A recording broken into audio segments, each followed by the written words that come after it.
بسم اللہ الرحمن الرحیم۔ اللہ رب العزت نے قرآن مجید فرقان حمید کے اندر ارشاد فرمایا، یوم تشہد علیہم السنتہم و ایدیہم و ارجلہم بما کانوا یعملون، کہ یاد کرو وہ دن تشہد علیہم، جب تمہارے اوپر یعنی کہ تمہارے خلاف گواہی دیں گے، السنتہم تمہاری زبانیں،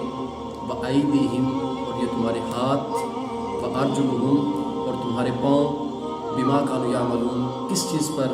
جو تم دنیا میں رہ کے اعمال کرتے رہے ہو۔ تو یہ ایک اٹل فیصلہ ہے کہ جو زیرو شخص کائنات کے اندر آیا ہے اس نے اللہ رب العزت کی بارگاہ میں حاضر ضرور ہونا ہے۔ تو اللہ رب العزت نے ہمیں یہ بطور امانت ایک جسم دیا ہے، اس کو کورے کاغذ کی طرح ہمیں دیا ہے، ہماری روح جو ہے وہ کورے کاغذ کی طرح ہے۔ تو اللہ رب العزت نے ہمیں یہ جسم عطا فرمایا ہے، تو ہم نے اس امانت کو اچھے طریقے سے واپس لوٹانا ہے۔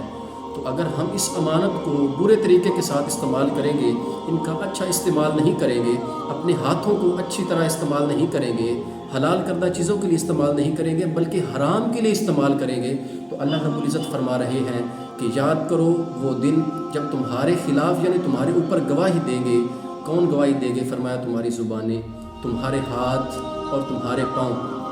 اب ذی وقار آج اگر ہم غور کریں تو ہم ان چیزوں کو اللہ رب العزت کی رضا کے لیے استعمال نہیں کر رہے، بلکہ ہم ان کو اللہ رب العزت کی منع کردہ چیزوں کے لیے استعمال کر رہے ہیں۔ آج کل ہماری زبان سے گالی گلوچ نکل رہا ہے، ہم اپنی زبان سے گالی گلوچ نکال رہے ہیں، ہم اس زبان کو اللہ کے ذکر کے لیے استعمال نہیں کر رہے۔ تو کیوں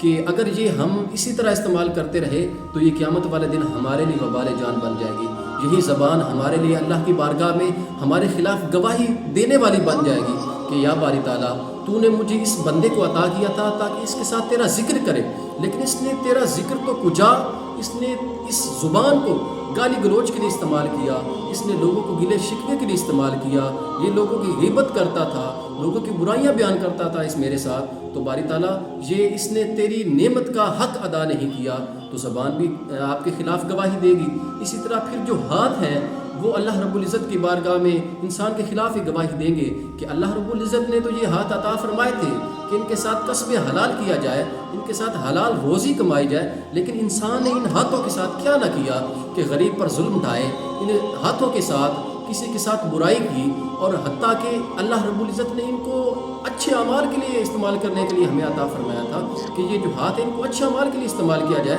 کسی مظلوم کی مدد کی جائے، کسی غریب کی مدد کی جائے۔ تو ہم نے ان ہاتھوں کو عجیب کاموں کے لیے استعمال کرنا شروع کر دیا۔ اس کے علاوہ انسان کا پورا جسم ہی وہ نعمت ہی نعمت ہے، لیکن جس چیز کا ذکر اللہ رب العزت نے فرمایا ہے اس میں آخری چیز پاؤں ہیں، تو پھر انسان کے خلاف پاؤں بھی گواہی دیں گے کہ یا باری تعالیٰ، یہ پاؤں تو نے اسے عطا کیے تھے کہ یہ ان کے ساتھ چل کے مسجد جاتا، لیکن اس نے مسجد جانے کے بجائے ان پاؤں کو برے کاموں کی طرف جانے کو زیادہ ترجیح دی، انہی پاؤں کے ساتھ یہ برائی کی طرف جاتا رہا، چوری کی طرف جاتا رہا، شراب کی طرف جاتا رہا، زنا کی طرف جاتا رہا۔ تو یہ پاؤں ہی انسان کے خلاف گواہی دیں گے۔ تو جب اتنا کچھ اللہ رب العزت نے واضح طور پر بیان فرما دیا ہے تو ہمیں بھی اس چیز پر غور کرنا چاہیے کہ اللہ رب العزت نے ہمیں یہ ڈھانچہ عطا کیا ہے، ہمیں یہ جسم عطا کیا ہے، ہمیں اس جسم کو اچھے طریقے سے استعمال کرنا چاہیے۔ اللہ رب العزت نے جو حکم ارشاد فرمایا ہے کہ ان ہاتھ پاؤں اور اپنی زبانوں کے ساتھ اچھی استعمال کرو، ان کو اچھی جگہ پہ استعمال کرو،